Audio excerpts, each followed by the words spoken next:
ప్రధాని అంటే తెలంగాణ రాష్ట్రానికి పెద్దన్న అని అన్నారు సీఎం రేవంత్ రెడ్డి. కేంద్ర ప్రభుత్వంతో ఘర్షణ పడితే రాష్ట్రానికి నష్టం వస్తుందన్నారు. మోడీ పెద్దన్న లాంటి వారంటూ సీఎం రేవంత్ వ్యాఖ్యానించడాన్ని బీఆర్ఎస్ ఎమ్మెల్సీ కవిత తప్పుబట్టారు.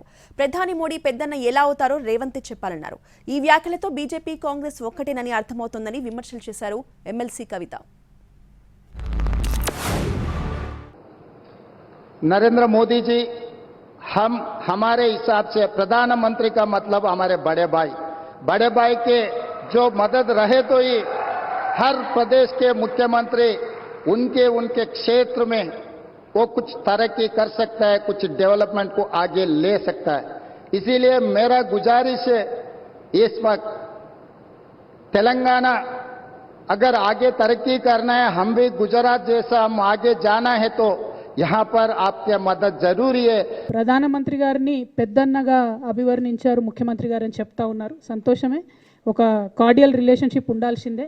కానీ ఈ పెద్దన్న మరి మొన్న బడ్జెట్లో ఒక్క రూపాయి కూడా తెలంగాణకి ఇవ్వకపోతే తెలంగాణ ముఖ్యమంత్రి గారు రియాక్ట్ అవ్వకపోవడం అన్నది చాలా దారుణం.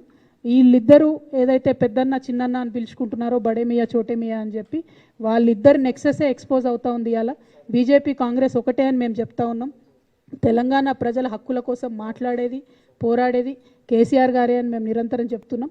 ఇవాళ అదే నిజమైంది. ఒక్క రూపాయి అయినటువంటి ఆయన మీకు పెద్దన్న ఎట్లయితాడో, తెలంగాణ ప్రజల మీద ఆలోచన చేయనటువంటి వ్యక్తి మీకు పెద్దన్న ఎట్లయితాడో మీరు తెలంగాణ ప్రజలకు చెప్పాల్సిందిగా ముఖ్యమంత్రి గారిని మేము డిమాండ్ చేస్తా ఉన్నాం.